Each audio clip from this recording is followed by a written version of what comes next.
This is a content warning. This episode will discuss themes involving the Holocaust and suicide. So if you are sensitive to those topics, I recommend skipping this episode. Content warnings, as always, will be in the description when applicable. I'm connecting to the internet. Internet. Networking software. World Wide Web thing on a computer today. Computer.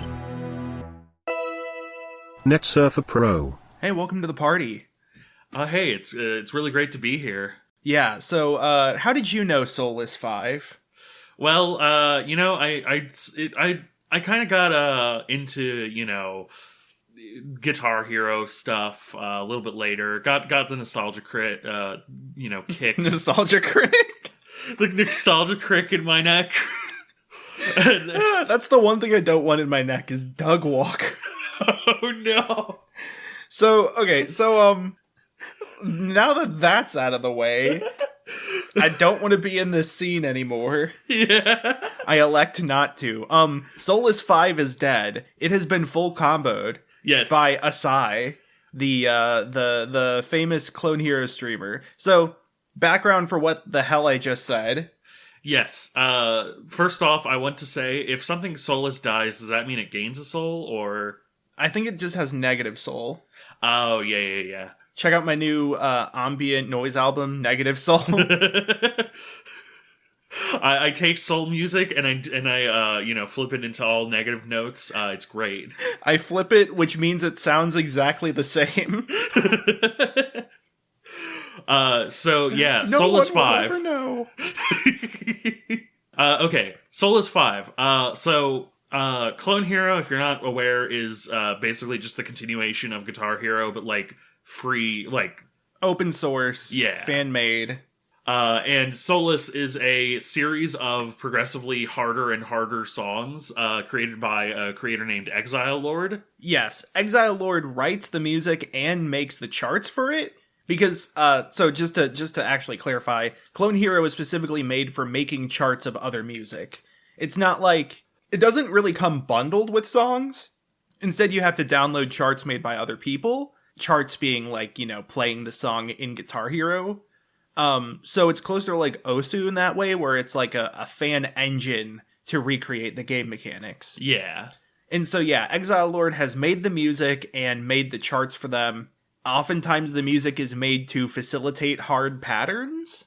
There's actually a few patterns that I think have been named because of Soulless. Like Chimneys, I think, started as a Soulless thing. But so yeah, they each got harder and harder and harder. Until Soulless 5 released in 2018. It's like, what, a 13-minute song? 17-minute, I believe, 17-minute song. So not only is it hard, but it's a real endurance test. Yeah. And nobody had full cleared it, meaning they had hit every note without a miss, until very recently, when Asai started grinding it again. For a while, his PB, his personal best, was 3 notes missed, and then 2 notes missed. Every time he missed the note, it was pretty much in the like solo near the end. Yeah. The hard part, quote unquote. The solo that is like 14 minutes in, of course. Yeah. And, but yeah, about a week ago or so on stream, he hit it. You can find the VOD on his YouTube. It's kind of incredible. It sort of became a sort of mythical status. Just Soulless 5, Not only is Exile Lord an active member of the community who still makes music and charts, but like, it's just this chart hadn't been cleared full combo yet for 4 years. Yeah. It's a chart that's made to be difficult and made to be like, not impossible to FC, but like the top tier challenge of today, which like if I get the vibe correctly, pretty much every Soulless is kind of intended to be like the next big challenge, the new boss, if you will. Yeah, I will say, recently it's been more so that Jarvis songs have been the big things.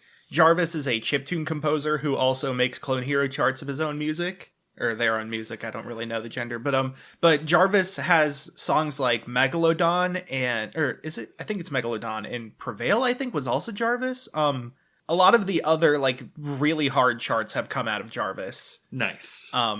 But those are also ones that people haven't really grinded as hard on. I think the thing about Soulless, though, is that it sounds really good. It's like a pretty good song. Yeah. Some parts are a little repetitive, but the main riffs are really catchy. And I often find myself, like, humming some of it. Yeah, no, I had this insane idea of, like, if I ever do a D&D campaign and also am a billionaire so I don't have to worry about any kind of income ever, to recreate the various chapters of the songs as, like, full songs themselves, use them in a campaign as, like, you know, individual songs and motifs, and then have the final boss just be Soulless 5. Yeah. Kind of an Undertale style. Exactly. Yeah, I mean, you can obviously do that with parts like Pirates, which sounds like a pirate song. Pirates, Conspiracy. Wait, these are just magic sets. Oh my god. Where's my Colossal Dread Moss song, Exile Lord? Yeah, so Soulless 5 has been conquered, and we are really proud of SIE. Yeah. Shouts out to him. Father and a gamer. What? What's so funny? I don't know why, that just really got me. I really got you now. Hey, this is post-production Matt here. Just to say that we made an error here. Asai was not the first person to FC Soulless 5. He was the third, the other two being Friff and Carney Jared. Asai has the highest score currently, but he is only the third person, which is still very impressive and exciting. So yeah, we're talking about music today, and specifically one album that is pretty notorious in some circles. It is sort of the face of, let's just get into Mew. Yeah, Mew. Okay. 4chan. Mm-hmm. All right. Quick rundown of 4chan. Go on. Okay. 4chan is a derivative of 2chan, which is an anonymous message board from Japan. 4chan was created I think, in America, generally with America in mind. Yep. It's kind of the birthplace of a lot of early internet memes, and honestly, the birthplace of a lot of later internet memes as well. It's sort of notorious for being this really toxic place. Just like, at the very least, the B boards and the poll boards certainly are extremely notorious. But we're not going to talk about them. Polls should just be stricken from the universe. Yes. But we're not going to talk about them. We're going to talk about Mew, which is specifically the music anonymous message board. Yes, Mew for music. And so Mew being a place in 4chan to talk about music, they sort of have a canon, if you will. Sort of in the sense that there's like the Western canon of books that people say, hey, these are good books, you should read them. Mew has its own what they call MuCore. It's not really a genre so much as it is like recommended listening. Albums that are generally considered good by the community in some degree. Probably also a lot of it is just how frequently it gets talked about. Yeah. The album we're talking about today is it's commonly like the MuCore album. Like, if you find a MuCore list or chart, that's probably the first one on there. I want to note, though, so I've kind of noticed a pattern with a lot of their favorites. See if you can get it. You also might have not heard of these albums because it's very hipstery of a board. Yes. That's one of the big things, is they're very hipstery. So there's the album today, there's Kid A by Radiohead, In the Court of the Crimson King by King Crimson, My Beautiful Dark Twisted Fantasy by Kanye, The Money Store by Death Grips, Trout Mask Replica by Captain Beefheart's Lovely Jazz Band, is that what it's called? Captain Beefheart, I guess is the name of it. Lift Your Skinny Fists Like Antennas Towards the Heavens by Godspeed You Black Emperor, Twin Fantasy by Car Seat Headrest. Okay, so I haven't heard of most of these. Okay, so there are a few main themes. One of them is they really like post-rock and distortion and shoegaze. Some of the other ones are like Animal Collective, My Bloody Valentine. These are a lot of bands that have heavy distortion, very long sort of droning guitars, very atmospheric, not as much rhythmic or melodic, if that makes sense. Very emotional music. They like emotion, especially men with emotion. Yeah. These are predominantly male-led bands, and I don't know if that's a pattern that's like once you get into some of the other stuff, it definitely appears more. You have things like Bjork. But a lot of their top stuff is. Yeah, not to make a specific assertion because it is fully anonymous, but generally speaking, 4chan appeals to men more, I believe. Generally. Yeah, at the very least, like in its earlier days and its development up until now, it certainly did. Like that's kind of one of the really big things about 4chan is that it specifically appealed to men. Yeah, but things like Twin Fantasy by Car Seat Headrest, what's it called? Kid A, like those are very emotionally vulnerable band albums with men as the lead. Yeah, and even today, yeah, as well. Yeah, the album we're talking about today is also generally very emotional and very male-led. And very distorted. They also like sort of genre trendsetters, things that are ahead of their time. The album today, Court of the Crimson King, famous like post rock, like I guess it's like early prog, really, not post prog. MBDTF is the Kanye album that kind of set the scene for the rest of that decade. The Money Store is kind of ahead of its time at the time. And you're only now starting to really see Death Grip's influence on a lot of artists. Trout Mask Replica is bad. But that's the other thing, is they're hard to listen to. Yes. This is the biggest thing I noticed with MuCore, is that they really like albums that are traditionally hard to listen to. Some of the, like, American Football, I don't think is that hard to listen to, but it's math rock, and there are people that don't like math rock because it's, like, kind of chaotic at times. You know, Since I Left You is usually pretty high, but not super high. Maybe the only, like, popular thing they have high up usually is, what's it called? Remain in Light by Talking Heads, which is, it's Talking Heads. It's the album with Once in a Lifetime, but it's still kind of, avant-garde in a lot of the other songs. Yeah. But yeah, I just think that's super interesting. It almost feels just more of a hipster thing. Like, oh, you can't listen to this music? That's because you're a normie. It's hard for me to not prescribe that. Yeah, there is a certain amount of snobbery that goes on with it, that goes on with 4chan in general, but also with Mew. And we in general do not endorse cringe culture. In that, if you like things, genuinely like them, and if you like something that is hard to listen to, cool. I like ska music. Yeah, I love ska music, and like people do say it's hard to listen to, and I'm like, I guess it's fair. But like the MuCore playlist generally has a lot of things that are like very much, at the very least, fit that stereotype of like, I only listen to I only listen to like slowed down high reverb washing machine noises in 6/7 time. Yeah, I listened to one person strumming a guitar and then they like slowed it down and reversed it. I listen to only the entire movie The Wizard of Oz, slowed down, reversed, sped up, and then fast forwarded. Put through a low pass filter, a high pass filter, a no pass filter, a saw filter, a literal saw that they used to cut up the disc and then play it back. And then interpreted by an ASL learner, and then reinterpreted into music. That's basically how Trout Mask Replica was made.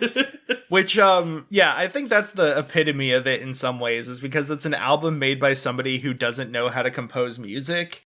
And it's just, like, I can respect the way the album was made, and I can respect the album as a work of art, but it is very much not a listenable experience the same way, like, a pop album is.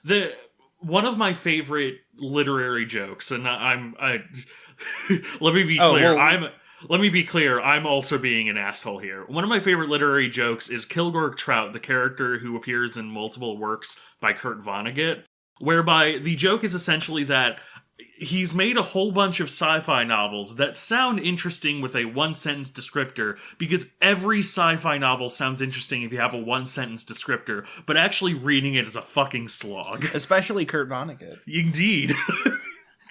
Ice that freezes everything. But yeah. Oh boy, where can I sign up? And so like the respect of the artistry versus the actual listenability is certainly a a divide that, you know, you can have, especially with sort of like high concept albums like the ones that tend to show up on Mew. Mm-hmm. And I will say, I'm not saying unlistenable in a derogatory sense. I mean, I love giraffes, and they're very hard to listen to sometimes. I can respect challenging music or music that fits a certain mood that is not a very common mood for music listening. Yeah. I'm sure a lot of these albums sound better high. Yeah. I wouldn't know. Giraffes. Is that the giraffe stick? Yeah. No. Anyway, yeah. So yeah, it's to say that there's sort of a lot of these common themes regarding the music Mew likes. If you want to get on Mew's good list, listen to all those and then be like, yes, I can make it the perfect album. But of course, the album today is like iconic for Mew and sort of just for the internet. It's gained a very big cult following. So we're talking about In the Aeroplane Over the Sea. Sorry, In the Aeroplane Over the Sea. Yes. By Neutral Milk Hotel. The Fact Corner. Neutral Milk Hotel is a band founded by frontman Jeff Magnum. They founded in, I believe, 95. Or they formed in 95. Made one album. And then this album today is their second album, their second release. It was largely done by Jeff Magnum and their producer, Robert Schneider. Not to be confused with the other Rob Schneider. Yeah, I wasn't going to say anything. Yeah. Jeff Magnum did the songwriting, the composing, the lyricism, all that. And then Robert Schneider was the one who sort of developed a lot of the techniques used in production that led to the very distinct distortion along the album. A lot of mixing of digital and analog recording, a lot of different types of filters and pedals, you name it. Yeah. And that's really sort of the sort of like musical style. It's really hard to pin down a genre beyond indie rock because it really bounces between like dirges, folk, some like punk, some more just kind of rock, alt, indie. Mm-hmm. Yeah. It goes from like guy with guitar to guy with guitar in band to like hardcore fucking like awesome shredding to like distortion noise that is completely unlistenable. It's like psychedelic. There's some early forms of shoegaze in there. There's a lot stylistically, but pretty much all of it is distorted in some way. Usually a lot of compression is used. Yeah. So usually when we talk about albums, I think we kind of give the disclaimer of like, you should listen to this beforehand. And generally speaking, it'll help to understand what we're talking about if we're going to talk about this. I think we're probably going to get song by song recommendations though. Cause like there are definitely some that I would be like, yeah, this is a really fucking good song you should listen to. And then some I would be like, you know, if you just sort of skipped this one. Yeah, so I would definitely say if you want to listen, like I would recommend listening to the album through at least once. Yes. You don't have to listen through it more than once if you really don't want to. I mean, you don't have to listen to it all the way through at all. We're not your we're not your dad. Parent. Yeah. So do what you will with that. It is 40 minutes, which, you know, isn't I think that's the shortest album we've talked about basically. Maybe. I'm not super... that'd be interesting to figure out. Yeah. I feel like Floral Shop was shorter, but maybe only in like the first version of it. Because that album had patches. Yeah, I think we talked about like the full special edition album, basically. Yeah. So, Floral Shop, another Mew favorite. Yeah. So, the album released in 1998, Aeroplane Over the Sea. And afterwards, the band got a lot more attention following the reception of it, and the frontman Jeff Magnum really just couldn't handle the pressure, so he became pretty reclusive and didn't want to talk to media too much, and the band broke up since. So this is their second album and their last album they produced. Unfortunate, but also... Isn't that kind of also its own poetic sort of thing? I want to give 2 big content warnings before we go into the actual album. Yes. I'll also put these at the start of the episode and in the description. The 2 content warnings are discussion of suicide and discussion of the Holocaust. Yes. Yes. Yes. Yes. Okay. So, in the Aeroplane Over the Sea, well, I want to just start off by saying Jeff Magnum is not the best singer. Yes. I will just start with that. Like, yes, that's kind of, it's kind of hard to listen to. It's kind of the point. Like I don't want to say you shouldn't listen to it because he's a bad singer or anything, but like, I understand that his voice is really grating. I think it does have an element of emotion to it.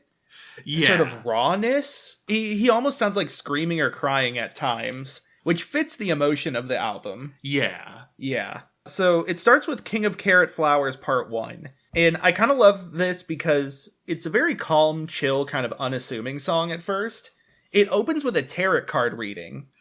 The King, the Tower, and Rattlesnakes, or Snake. So, you've got 2 major arcana, and then a snake. It's fucking beautiful. Mm-hmm. I had not actually noticed that. Yeah, I didn't really notice it either until looking through the lyrics and somebody mentioned that. And I was like, oh yeah, that's really clever. So, King of Carrot Flowers Part 1, I think can lull you into a certain sense of security that will, like, pretty soon be subverted. It's certainly not the most well-known King of Carrot Flowers part, but, like, listening to it, I'd always assumed Part 2 was the actual opener, only knowing this through basically meme status.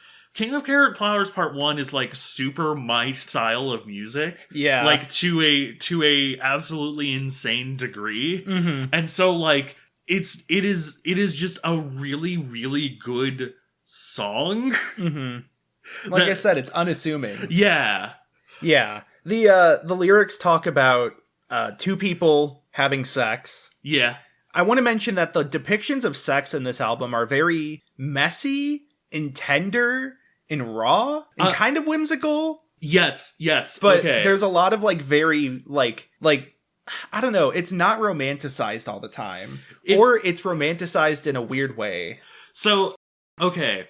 And I'm going to probably end up talking about this in later songs as well. Mm-hmm. The version of, like, the style in which the songs discuss sex, it's very sensual in many aspects. Like, in this song, I think it's like, it's something like seeing what each other's bodies were for. Yeah. Like, that is a very sexual lyric, but, like, it's not exactly sexualized. Like, Right. it is a very, like, this is 2 innocent people discovering their bodies. Right. And, like, that is shown and sort of discussed as a beautiful thing. Mm-hmm. But, like, later on, it also does kind of discuss sex as, like, this weird, fleshy, kind of slightly gross thing. But I don't think it ever loses, like, the beauty of it. Yeah. Like, it discusses sex as something both really gross, but also, like, really beautiful. Mm-hmm. And yeah, it does that more in later songs, but like the very first song like really sets up the sort of beauty of it, I think. Yeah. It also depicts a domestic relationship of domestic abuse. Yes. Between the mom and the dad, as they're known in the album. Like stabbing someone with a fork and throwing garbage across the floor. Yeah. It's not pretty. I don't know if it's supposed to be quite literal, but like it is definitely supposed to be like, you have a terrible home life. Yeah. This is a terrible, terrible home life that... Okay, here's my take of just specifically this song in a bottle.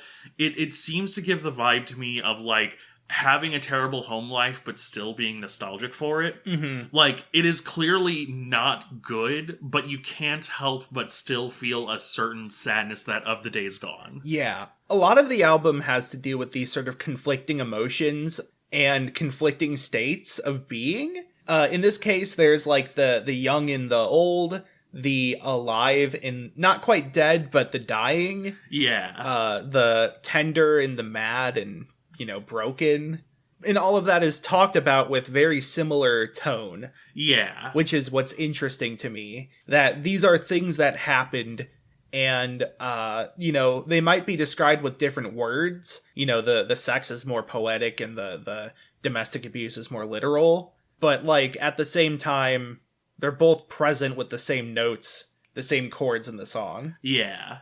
Part 2 of King of Carrot Flowers, I Love You, Jesus Christ. I love you, Jesus Christ. That's it. Jesus Christ, I love you. Yes, I do. I I can't remember where I read this, but I'm pretty sure I read an interview that Jeff gave where he said, like, I don't really care for what Christians do in the name of Christ, but Jesus as a person was pretty cool. And I'm like, yeah, that's pretty true, honestly. Yeah, that's you ever actually read what he did? He one time just, like, shat on a bunch of people trading money in the church steps. It's like, you don't need to be greedy about the church, you know? Jesus Christ He was friends with a hooker. Yeah, Jesus Christ was a a radical socialist who hung out with the lower class, with prostitutes, with fishermen, and with the disabled. Yeah, with the disabled, and who actively said that, like, being rich and a Christian is bad. Yeah, you ever try to pass through the eye of a needle? Yeah. Hi, I'm Jeff Bezos, and welcome to the Needle Travel. We're going to send you through the eye of a needle. Yo, what's up, YouTube? It's the Needle Challenge. Today, I brought 3 of my best friends, and we are going to travel through the eye of a needle. Just hit the like and bell subscribe button. Check out our merch store over at merchstore.store.merch.co.uk. So, King of Claret Flowers Part 2 and 3. Yeah, so that's just Part 2. Part 3, I really like. Yes. I hate that I have to go through Part 2 to listen to Part 3, but I'm quite a fan of Part 3. It's very fast-paced and pretty, like, upbeat. It's about, like, facing adversity. So, like, this is I think the first part where, like, the just absolute peaking, really, like, chaotic music starts, but this is also, like, one of the more comforting ones. Yeah. Like, this is, like you said, it's more about facing diversity than, like... Adversity, sorry. I'm not going to start riffing on that joke. Facing diversity, the only thing I say when facing diversity is, hi. Yes, is cool. Welcome. No, but, yeah, like, it starts to get really discordant, but it doesn't, like, it disorients you, but it isn't unpleasant. Mm-hmm. Like, this is not the unlistenable part to me personally. I like the lyrics. It's like, I will float till I learn how to swim. Yes. I will spit till I learn how to speak. Like, I am just going to push through until I actually get what I want to do, because you have to start somewhere. Yeah. And I will do that. It is very, very good. Mm-hmm. Yeah. Next is In the Aeroplane Over the Sea, the titular track. Yep. Which is a pretty pleasant love song about how fleeting life is, so you have to enjoy it with what you can. There's the mention of this place that is circling all around the sun. That's a motif that will come back later. The circling around the sun. There's a lot of references to death. You know, like the scattering ashes out of the airplane. There is someone giving someone CPR. Though, here's the thing. So it's like, how I remember how I pushed my fingers through your mouth and made those muscles move. It sounds like a kink. Yes. And so, but it also is like CPR, you know? Yeah. To, like, use fingers to open somebody's mouth and then give them CPR to move their lungs. And so it's this interesting sort of dualism. Yeah, which is also something that, like, kind of comes up, is there's a lot of, like, double entendre that can be sexual and also can be not. Mm-hmm. I guess that's just what the description of double entendre is, but yeah. Mm-hmm. I don't want to be okay. I don't want to be generic. I don't want to be your generic, like, this guy must have been on drugs. But as someone who, for legal purposes, has never experimented with drugs and is only speaking with my experience that other people have told me what drugs are like, because drugs are not yet legal in Missouri. Being high is very stream of consciousness, but everything makes sense. Like, everything always makes sense within the moment. And like, this song gives me those vibes. I don't want to be the generic person who says, whoa, they must have been on drugs. But, like, the vibe that it gives is this kind of, like, self-actualized presence that, like, every lyric is extremely deliberate in that moment. It reads like a diary. Yes. Like a diary where you're just writing what comes to mind. Very stream of consciousness. The lyrics are often considered like very surreal, and they do jump from topic to topic very quickly. That makes it hard to really draw down a continuous like stream of thought or its main topic for a verse. It's more like a lot of smaller topics squeezed together in a way that is very cramped, and at the same time is trying to be a bigger picture than one piece. Yeah. I love, so the final verse is about the singer eventually dying themselves and meeting others on a cloud and laughing. There's a lot of references to the afterlife in this album, which I think is pretty interesting. The number of ways it's presented. It's a pretty spiritual album. It doesn't really, other than Jesus Christ, it doesn't really present a, like, faith-based system, if you will. Yeah. But it does talk about spiritual themes of, like, afterlife, rebirth, stuff like that. It's a spiritual album, but not a religious one, and I mean that in a genuine way. Yeah. I also just love the last line, how strange it is to be anything at all. It's really good. It's really good, a little, like, kind of generically cliched in terms of existentialism, but still. Well, here's another thing, because I there's a later song that begins with, like, essentially crying to daddy.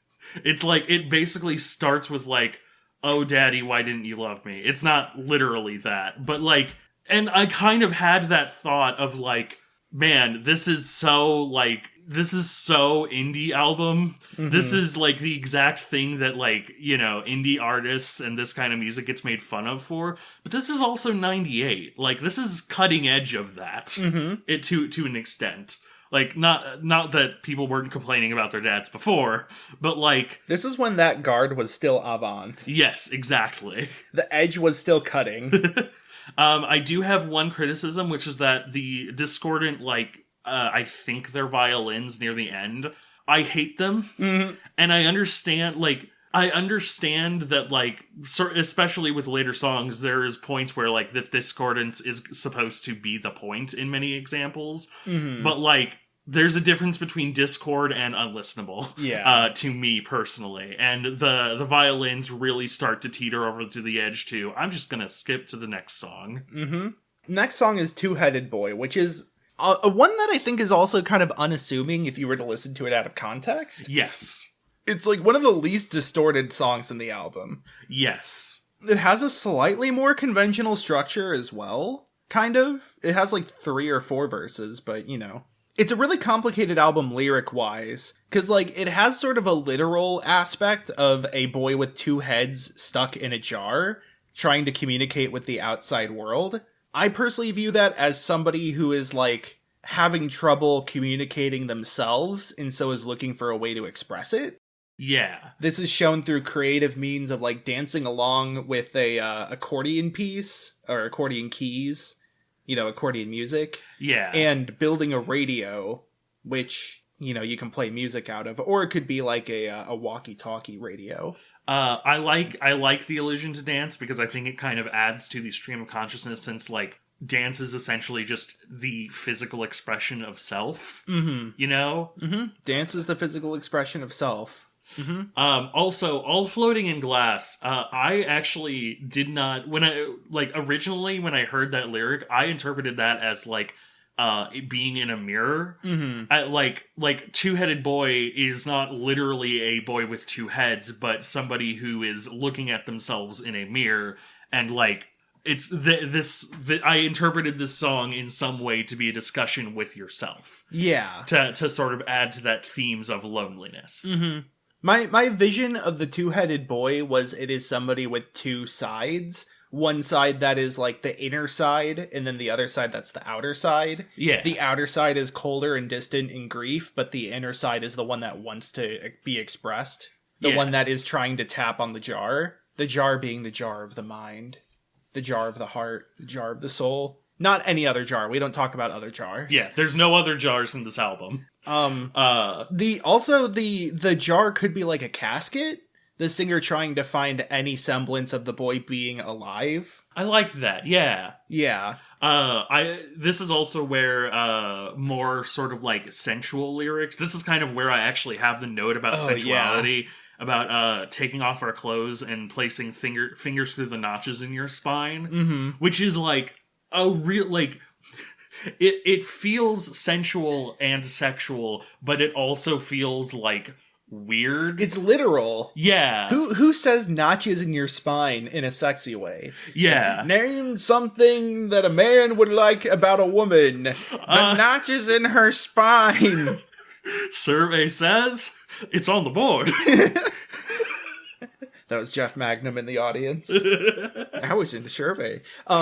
Yeah, no, it's very interesting because it's hard for me to tell that he's saying they'll place fingers through the notches in your spine. It sounds like we'll or I'll, something like that. Yeah. But yeah, it's the official lyric is they'll, and it's sort of impersonalized. Like, you think it's going to be its intimate moment in the dark, but it's actually like, you know, somebody being inspected or exhumed or something. Yeah, it brings to mind more like a vivisection. Yeah. Almost. Although there is an important distinction to be made between dissection and vivisection. Sorry, that's a reference to anatomy. Anyway, so yeah, Anne Frank. I clicked on a lyric randomly, I believe in the last song. No, it was this one. It was this one. I clicked on the line, in the parlor with a moon across her face, and saw Anne Frank's name. And I was like, oh, okay, maybe I should actually be reading along what what the themes are supposed to be. So I had told Galen to listen to this once before looking anything up, and then look stuff up. Because it's kind of a cognito hazard. Yeah. To listen to the lyrics with this forbidden knowledge. So, okay, so there's two major events that happened before this album that led to a lot of the lyrics and themes present. One of them is Jeff Magnum read The Diary of Anne Frank, The Diary of a Young Girl. Or is it Young Woman? I'm not sure. I personally have never actually read it. Okay. And he was like obsessed with it almost. He said he cried for like 3 days straight. He kept having dreams of going back in time to save her. Of course, this got out to 4chan. Somebody found what they said was a yearbook of Jeff's class with a girl that looked like Anne Frank, but it was probably photoshopped because it's 4chan. Yeah. It became sort of part of the mythos surrounding the album. It's like, oh, it's about Anne Frank. And there's definitely a lot of lines that do relate to that. And I think the notches in your spine is a really clever example, because it could be like the spine of a book. Yeah. That people are reading the book, which is her spine, placing the fingers through the notches or the pages. That is a really like galaxy brain take that I really enjoy. Yeah. And apparently there's like arguments about how much of the album is actually about Anne Frank. One camp says it's more of a concept album solely about her. Another says it's just an inspiration that is one of many. Yeah. I'm in the latter half, that I think it's an important part that is definitely present in a lot of the lines, but I don't think every line is related to her. Yeah. Like, Holland 1945 is certainly like, it's a song that comes up later that certainly has a lot of specific allusion to her, but like to say this is an Anne Frank concept album, I feel like is wrong. Yeah. Like, well, I won't say it's wrong, but like you said, it very much is a theme that comes up, but is not like wholly about it. I have a take a little bit later with it that we'll get to, but like, yeah, I don't think that this song is literally about getting a time machine and going back to save Anne Frank. Right. So the end of Two-Headed Boy is sort of this like crying sort of wail weep. Yeah. And then it goes into The Fool, which is an instrumental track. Another tarot card, The Fool. Yes. Sort of like a funeral waltz. Yeah. It has bagpipes. It's a funeral waltz mixed with a marching band. Insert obvious joke. When I was a young boy. That's a concept album. It is a concept album, and it's also literally the second note that I have is when I was a young boy. Mm-hmm. But no. So this is another part. This is another part where like it is heavily discordant, but I feel like in this song it works better for me. Yeah. Because like like we said, it's sort of like a funeral dirge X marching band style. And so like it reads to me like to, you know, be about the chaos of death. Yeah. And the chaos of mourning. Yeah. Next up is Holland 1945, which is my favorite song. It is very compressed. It reminds me of like a bass boosted meme, like where the speakers cannot physically handle the audio. Yeah. I really like it. So the first verse is definitely about Anne Frank. Yes. They buried her alive one evening, 1945, with just her sister at her side. And only weeks before the guns came and rained on so, like, you know, she died weeks before the camp was liberated, the concentration camp she was in. Yeah. Which is very sad.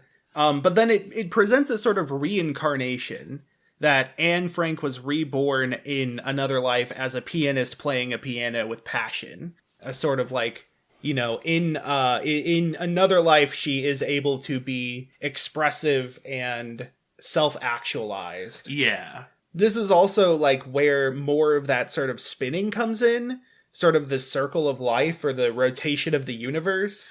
There's empty rings around the sun, and there's now we ride the circus wheel, sort of a more karmic wheel, not just the objective, the earth is spinning around the sun. Yeah.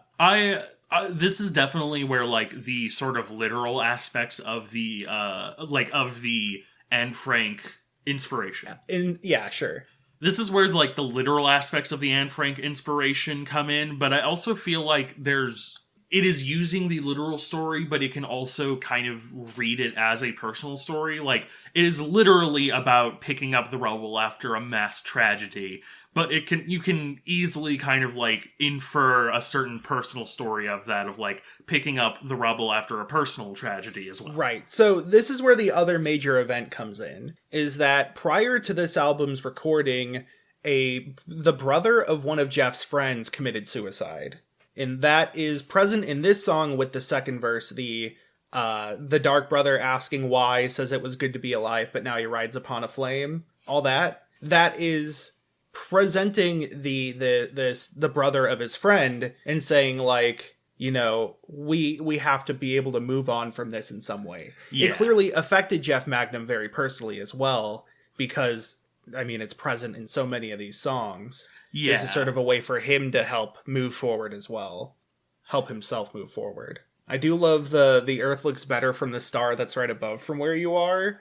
Sort of like, from a distance, Earth looks better, which also, fitting with the sort of afterlife that has been present throughout the album, it's like saying, you know, it's gonna look better to somebody who's dead. They don't have to worry about the struggles of the Earth. Yeah. I also kind of feel like that could also be sort of a reference to the Diary of Anne Frank, in that, like, you know, it looks better when you have a sort of like farther away view of the world, you know? Yeah. And then, yeah, the final verse brings back more of the Anne Frank with, like, the indentions in the sheets where their bodies once moved. Yeah. It's literally in the Anne Frank house. You can see the bed sheets. Yeah. Yeah. Next is Communist Daughter, which is a very good song. Very good song. One of the memeiest songs on the album. Semen Stains the Mountaintops. Yeah, Semen Stains the Mountaintops. I want to read you a real annotation. On Genius? Yes, on Genius. And I don't want to make fun of it, because, like, I do not want to make fun of people for, like, looking into these songs. We are literally doing the same thing right now. But I just want to give you, like, a sort of a benchmark of, like, the level that I was, like, trying to be on when thinking about this song, and then seeing this and going, oh man, I'm way out of my depth, huh? The representation of semen staining mountaintops perfectly illustrates the concept of androcentrism, which stems from an ecofeminist perspective of Anthropocentrism. Simply put, the semen-stained peaks represent the influence of male domination in society on women and aspects of the environment. Like, that's what music critics do. We're just two assholes with a podcast. I mean, to me, it's the C on the T's, if you know what I mean. That's the mountaintops. Fucking Twin Peaks, brother. Hell yeah. Fist bump. Fist bump. Hell yeah. No, I mean, yeah, I get the point behind that for sure. Yeah. It's I think the continuation was essentially like the destruction of innocence and that anything can be perverted. Yeah. Like, even snow on a mountain, which is just sort of objectively beautiful, can be perverted to be like, it looks like cum, doesn't it? Yeah. It's the toxic innuendo. Yeah. And then the last verse in it deals with masturbation. Yes. Oh my god. The specific line, she moves herself about her fist. Mm-hmm. That is so good. Like, that is such a good fucking poetic line about masturbation. Mm-hmm. Oh, it begins with a 1.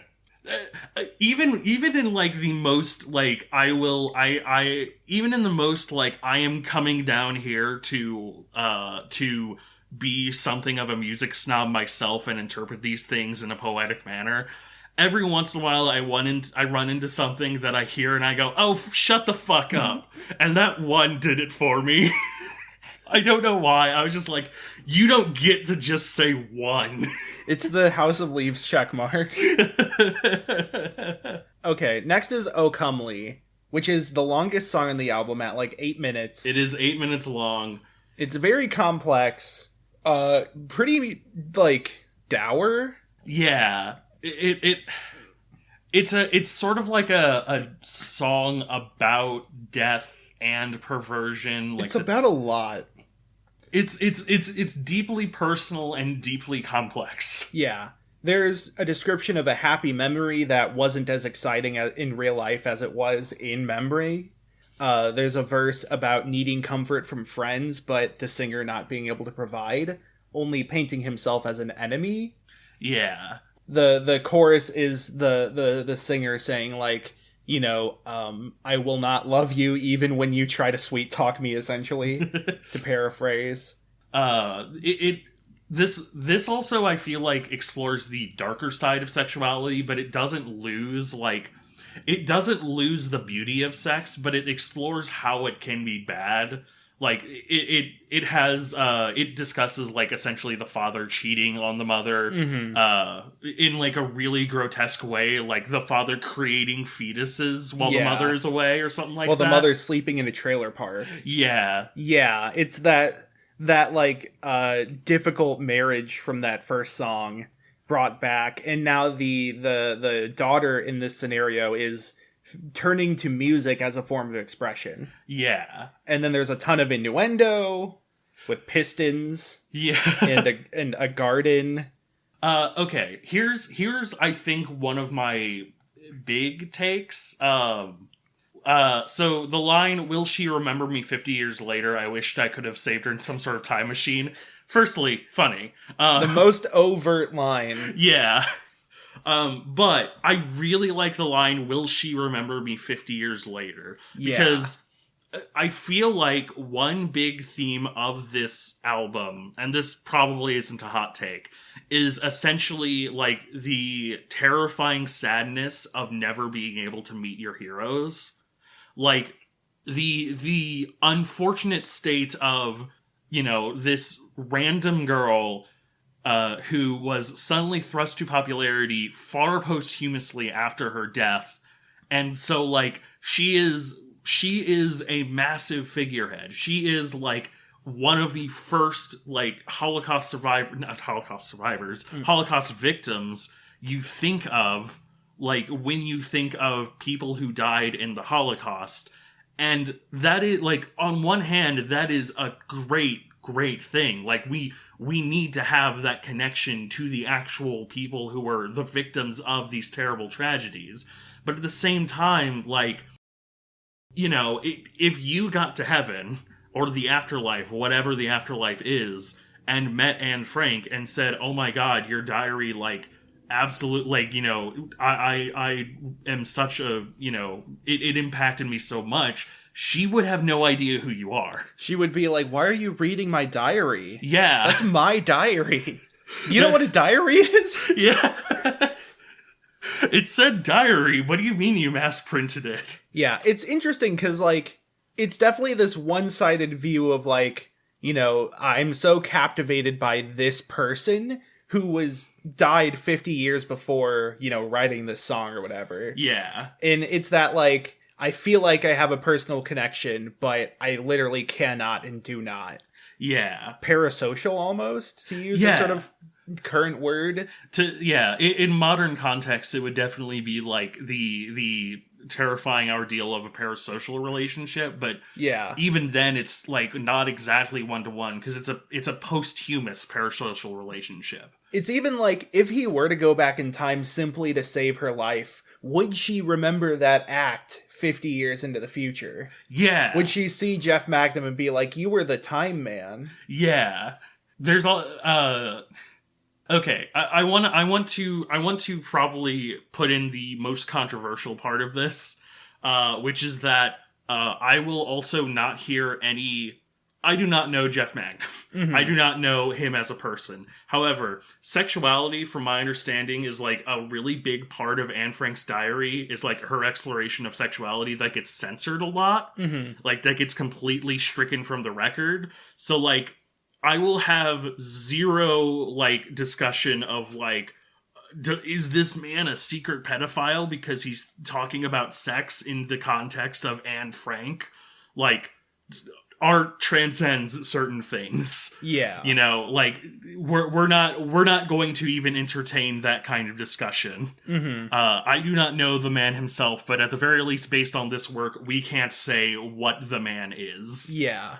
It's definitely different in that he never talks directly about Anne Frank with that sort of language. Yeah. And in fact, I feel like the person he does talk about is this lover with the troubled marriage, or the troubled parents. Yeah. But they have traits that are completely anachronistic to, you know, the Holocaust. Yeah. The discussion of sexuality is between, like, the two-headed boy, the parents, sort of like the unnamed lover that, like, has allusions to Anne Frank, but, like, isn't exactly. Yeah. Yeah. The song ends with just sort of a slow send-off and then a band member saying, "Holy shit." Yes. Because Jeff recorded this in one take, which is wild.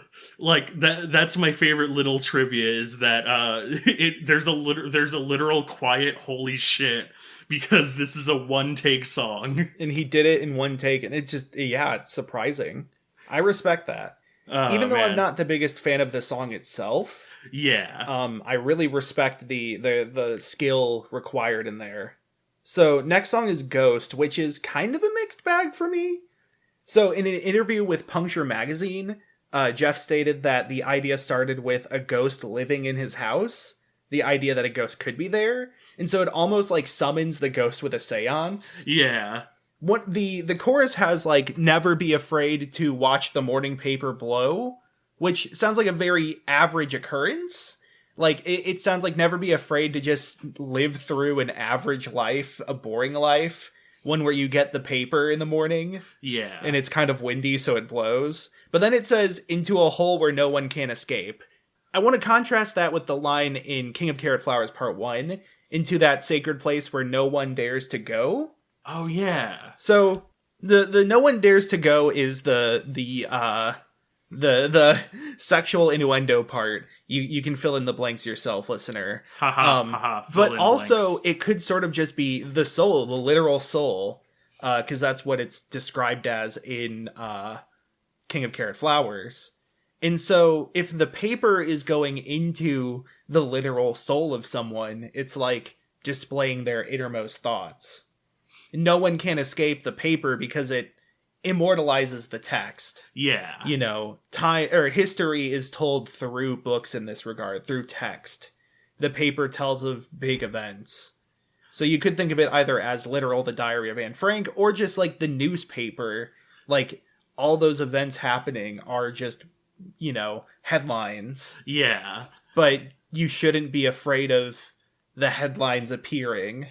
The only real note I have is the line, "And she was born in a bottle rocket in 1929 with wings that ringed around a socket right between her spine," is really good. Mm-hmm. Like, that's kind of the only real note I have. This is just sort of a bop to me. Yeah. I quite love Ghost, and it builds to a climax near the end that like is very good and is not like too distorted for me personally. Mm-hmm. Yeah. I love that line because the motif of the spine comes up a lot. We mentioned the spine in Two-Headed Boy. Now it's presented with wings, which are, white, long sheets of something poking from a spine. Yeah. I wonder what that could be. Leaves, perhaps, in some sort of domicile. We'll have to just do that book sometime. I don't know. That comes up in the last song as well. Just adding wings to it also is like, an angel. Yeah. It seems like the people who placed their fingers through the notches in the spine added the wings, maybe. Was it like God creating an angel out of Anne Frank or whoever this unnamed person is? Yeah. That's it. It interrogates the idea of, what do we place the importance on her, or was she truly important? Yeah. Also, I would just like to say that a person with wings that ringed around the socket right between her spine can do anything, but a person born in a bottle rocket in 1929 can do everything. Nice. Epic reference. 3 people will get that, and I'm one of them. Alright, second to last track is Untitled, which is pure distorted, multi-instrumental noise. It's a panic attack for 2.5 minutes, and I hate it. Mm-hmm. I don't mind it a whole lot, but yeah, it's definitely the most hardest to listen to track on the album. Yeah. The most track on the album. Of all tracks on the album, this is one. Mm-hmm. It's definitely a sort of climax as far as the, instruments go, but I think the real climax to the lyrics is the final song, Two-Headed Boy Part 2. Yeah. Yeah. Two-Headed Boy Part 2 brings back all the themes and motifs. The first verse has the dysfunctional family, with the daughter asking the father for comfort, asking him to remember his own childhood, to sort of, bring back that. Then there's the wings in the spine. The line of, love to be with a brother of mine, I think is, Jeff hoping Anne Frank meets the Dark Brother. Or just that, the Dark Brother can find some solace in the afterlife. Yeah, I think I had the note specifically that, the idea of brother could harken back to the idea of mirror I had before, with the line, "Brother, we are one and the same." Yeah, that's a good one, too. There's the roses in her eyes from Holland 1945, which was sort of just a way of poetically representing just the life in someone's eyes. Yeah. The lights in the life, white roses. This also has the line of "Daddy, please hear the song I sing" that I mentioned earlier of the kind of trope of singing to your dad. Right. Which, again, I want to reiterate, I am not making fun of. You don't make fun of people for being emotionally vulnerable. Mm-hmm. I'm merely just kind of stating that, that is the kind of thing I have seen, people make fun of indie music for. Mm-hmm.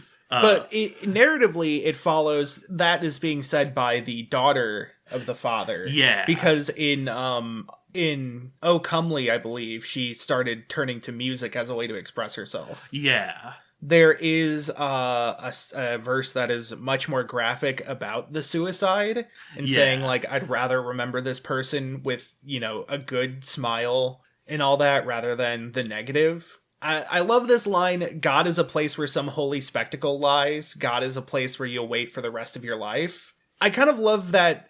It's interesting because, God is a place, not a person in this line. Yeah. And in some ways, there's a lot of ways that can be interpreted. I feel like there's the obvious spiritual of, heaven that keeps being presented, stars and clouds and stuff. Also, it's, memory. A lot of this is about just, remembering people, a lot of the album. Yeah. And so, It's like, maybe God is the memory of somebody. It's the place where some holy spectacle lies, that spectacle being the idea that humans can remember things and process thoughts and ideas. My favorite interpretations of God in various artistic pieces is that God is not a person, but God is actions you do. Mm-hmm. Like, God is not a literal person sitting on a mountaintop. God is the person who, like, God is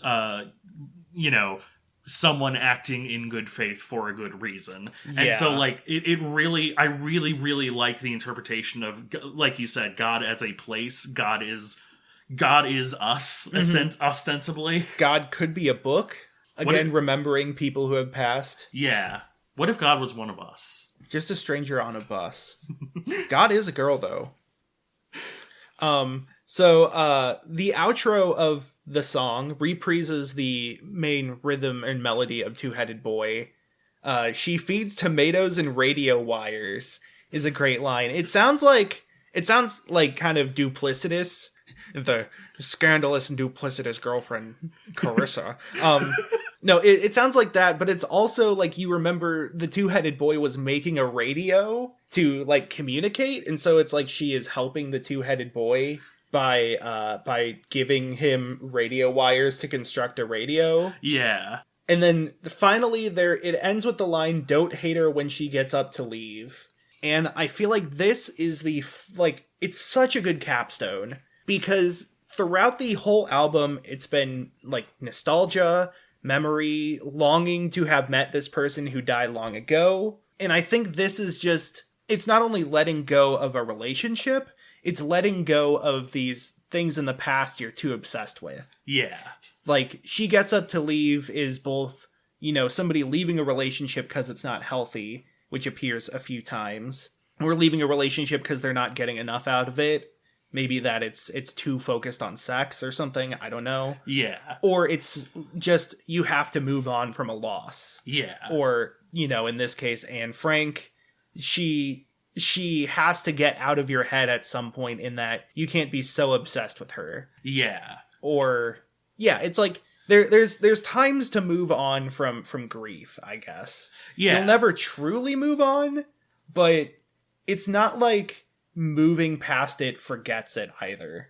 You shouldn't hate the act of, moving forward from your losses. Yeah. The impact of Anne Frank, the impact of the story of Anne Frank, the impact of, the brother's suicide, the impact of just the Two-Headed Boy and the girl.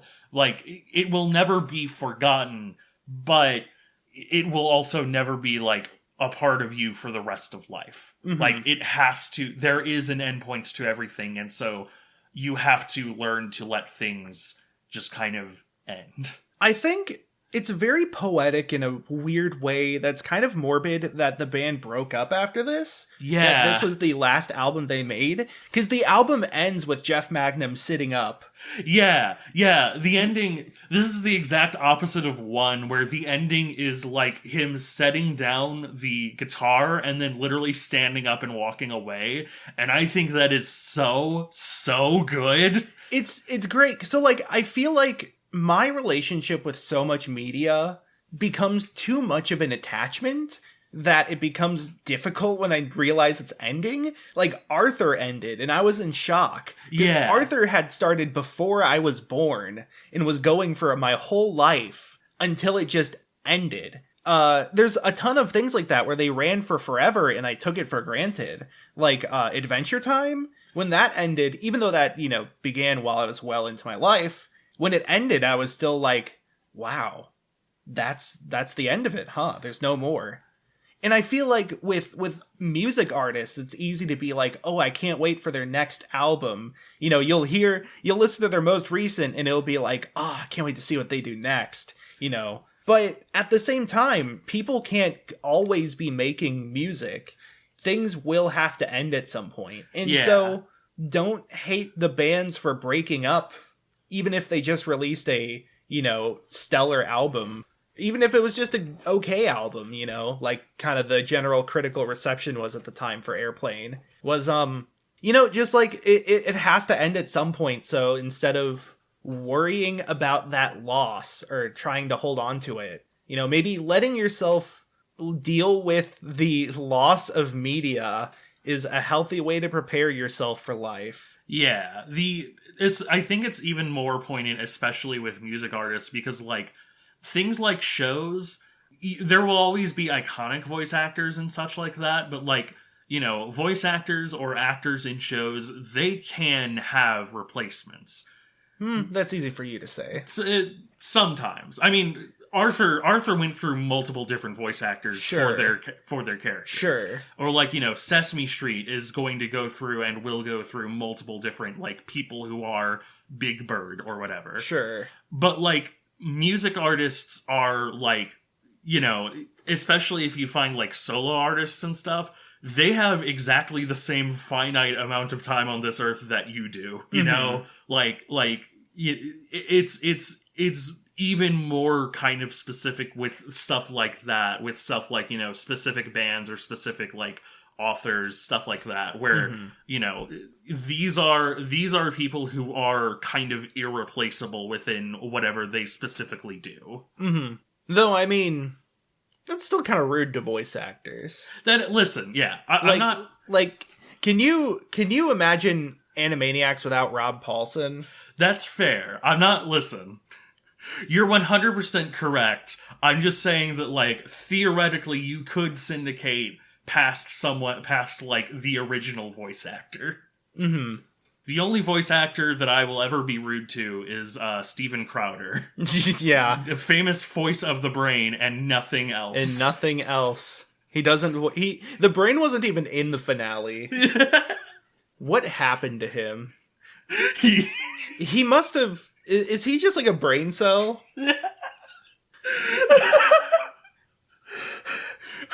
These liberals are talking about police reform, so I got my friend DW on the show to talk about what the police are really like. God, DW being a cop was such a good joke. Such a good bit. This is now just the Arthur corner where we talk about Arthur. Yeah. You ever realize how fucking manipulative DW is? All right. So that's In the Aeroplane Over the Sea. Solid 7 out of 10. Yeah. Finally, we've become Mew ourselves. We're now so snobby. Even the top Mew album is a 7 out of 10 for us. Fuck, we should have started this episode with Nethany Surf Tando here. The internet's busiest music podcast. No, yeah. Yeah, it is a, I can understand why it is like the top tier Mew album, because it is excellent and 40% of it is completely unlistenable. And I mean that in varying amounts of positivity and negativity, but mostly positive. Mostly positive ratings on Steam. Thank you for listening. You can give us a mostly positive rating by commenting and liking and, giving us a review on any podcasting platform you like. You can also follow us on Twitter and Facebook at NetSurferPro. We post teasers for upcoming episodes. I need to figure out what the next teaser is going to look like, but this one I was pretty proud of. It was a crown, a carrot, and a flower. Nice. You know, I could have done milk, but I didn't want to bother with trying to find an emoji to represent neutral. Okay, hang on, wait. Obviously, this is the outro, but I'm going to help you here. So, box, milk, hotel, box, good. box. It's pretty good. True Neutral Milk Hotel. Yeah, you can follow us on any podcasting platform you like to get updates on when our new episodes come out. You can also follow me on Twitter at MattCraigGaming, where I tweet links to anything I'm working on, retweet NetSurferPro, retweet my other podcast, Board Game Bros.